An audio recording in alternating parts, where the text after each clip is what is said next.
Peter, I've got more questions. Ah, cool. Dan's got another question. This question is from Randy Hacker, and the question is, there's a sound, especially at night, when the Gary waterfall camera is on. The best I can describe it is like a sound, it sounds like a bubble popping in the water. It is audible right now in the background. Could you tell us what it is? Randy, I can't hear it now. If Jan can hear it, the only sound that comes to mind for me is that sort of a popping sound, bubbling casinos. Now I don't know if that's the same sound you're talking about.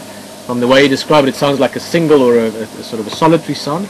Bubbling casinos we often hear around about sunset time, and you will normally have a little period of silence. Sorry, bubbling casinos are little frogs, just to start with that.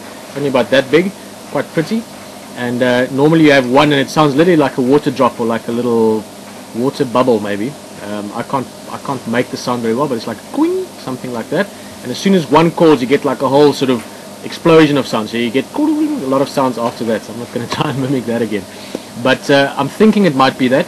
Otherwise, what I'll do is just now when we say goodbye, I'll go have a listen, and if I can hear it in the background, then 6:15, I'll hopefully be able to tell you what it is. Maybe it's something just with the water or something on the microphone area, but it sounds like it might be those bubbling casinos, which are little frogs.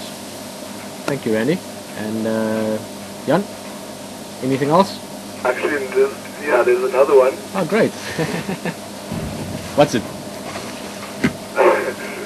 The question is about your dance smell, and it's from Colleen. And having never seen a picture of him, I was wondering how large he is.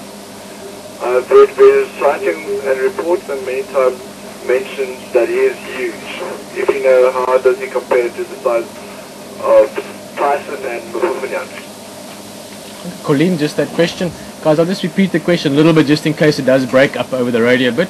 But Colleen was asking about a leopard known as Jordan. He's quite a big male. We tend to see him way back early 2000. We used to see him closer to Krugerside towards the east. Now he's seen occasionally northern side of Western Gari, or also up into the Buffelshoek area. He's quite a big male. Now I've never weighed any of these males, and it can be a little bit tricky sometimes because some males are more compact and some are a little bit taller. And James is saying the battery's going to be flat just now, but we should get it done quickly. The Jordan male is very, very big. The easiest way to recognize him is that he's a little bit shy. We saw him 3-4 months ago once, and he's also quite pale. The way I always recognize him, or from photographs I used to take back then as well, he's got a very, very pale face, and he's not very pretty. I wouldn't say he's one of the prettiest leopards in the area, but he's very big and a little bit shy. So in size, I would say he's probably bigger than Mufufunian and maybe even bigger than Tyson. But again, I'm not going to put my head in the block on that. Once you actually had them next to each other, you might find that some of them are a bit more squat and some are a little bit taller and lanky. So I've got a big male, and we don't see him that often, and when we do, he tends to be a little bit shy. So hope that answers your question, Colleen. Just I think the battery's going to run out any second. I'm going to check with Jan quickly. Any more questions? Or Yeah, we have two actually more questions that came in.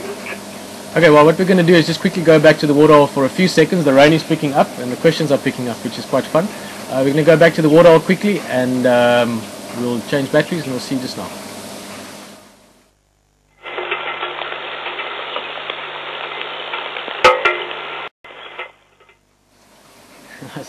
Welcome back in the vehicle, and that was a little bit longer than a minute or two at the waterhole, but we changed the battery, so we're all good there, and also just quickly discussed a couple of things and just talked about questions coming through. It really is fantastic. Thank you for sending questions through.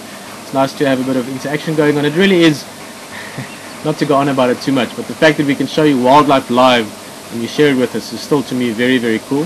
But also the fact that we can do this at the moment. We are literally having a conversation to different people around the world. Another question that came through from Bob, and I'm going to try and explain the question correctly, or the way I understand it. It's regarding certain trees that grow. Quite often you'll have a tree and sort of halfway down the trunk it's maybe bent over, and then you've got other branches growing up from it again. So you've got a bark or a trunk like that, and you've got branches growing up. Now that's the one example, and that is, like Bob said, maybe suggested that it might be from elephant bending these trees over, and that's how they grow. That is certainly true, and I'm going to come back to that just now. But then you also do get some trees, like there's one just as you go through the dip over Gari Waterhole on the other side, and there's another one that Jan should be showing you just now, of trees that actually just grow like that. Maybe in the history of that tree it used to grow next to another tree, and they grew together like that, so the one would then start growing out more to try and get more sunlight, because that's obviously very important for these trees so that they can grow properly. And then maybe over time an elephant came and broke the other tree, or the other tree died or something like that, and that tree continued that natural slope growth. So that's something that you do get naturally sometimes. But I think the one that, Bob, that you're referring to is typically, we see it often with some of the bush willows here, especially the red bush willow, also with the acacias, and also with sometimes with marulas. But what happens is the tree either gets pushed over, the whole tree, so the whole tree trunk gets pushed almost flat to the ground, and the roots remain in enough that the tree then can keep on growing. Or in other cases, especially with acacia, the trunk actually gets snapped, so you've got a trunk growing out at almost a horizontal level. But again, the tree can keep surviving because it's still got the bark. And what happens then, and again it's just how the trees grow, is you've got obviously all your little branches. If your branches out like that, your main trunk, the branches growing downwards aren't going to do too well because they're not going to get a lot of sunlight. They're going to get blocked by the ones at the top. But what happens is the branches that used to be on the side are all pointing up now, and they normally have a lot of sunlight available. So the branches at the top will grow really well and take away more sunlight from the branches at the bottom. So that's why you then get bigger branches developing, growing up again. Now that's something that you could obviously use as well if you wanted to make a certain area that you wanted to screen off with trees. Is you could take a tree and over time bend it over like that and encourage certain branches to grow up again. We've got one in our little garden around camp here like that. But that's normally caused by elephants, or almost always caused by elephants really. There's nothing else that really does that and snaps trees over like that. The next question, actually sorry, just Bob, I really enjoy that question because I often look at trees like that and I think it looks so cool because you get these sort of almost like natural fences that they develop. The next question is from Audrey, and Audrey was asking about the Mapocho lions, or in the way you asked, Audrey, is it the bad lions, the ones that have been causing havoc by killing the other male, and unfortunately somewhere in the next couple of weeks, most likely by killing most of the cubs from the Kahuma pride, is something that should happen.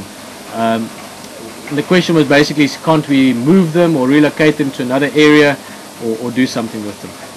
Of course it's physically possible. I mean, lion capture is something, I've been on many lion captures before. It's a lot of interesting fun, and it's normally for research purposes to put collars on so you can track them, or in some cases to catch lions and to move them to other areas, maybe for genetic changeover or to get the genetic pool moved around, or maybe just for a new reserve. Sometimes new game reserves start up and they need new lions. So it's possible, and it would even be possible to take these lions and go put them somewhere else.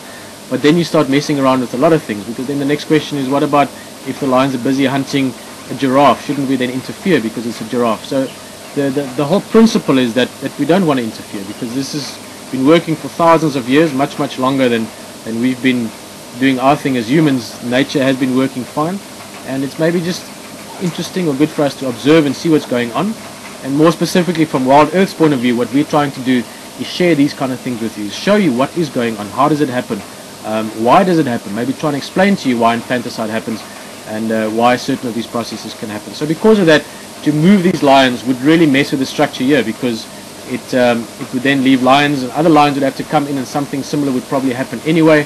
Plus then you take these lions and you maybe go put them somewhere else in other reserves, and they could cause similar havoc there or change the social structure there. So in the bigger picture of things, it really is not much of a problem. What could happen with these lions, they might move in, they might even settle in an area big enough to have 2 or 3 female prides in it, and they could stay dominant in that area, and they could have their offspring, and if they're so good at taking over areas, they would be as good at keeping them. So they would have offspring that might survive for a long time. So in the bigger picture of things, it really is not a problem. And in terms of what we do from WildEarth side, it's just to share that with you, to show what's going on out here, and to just to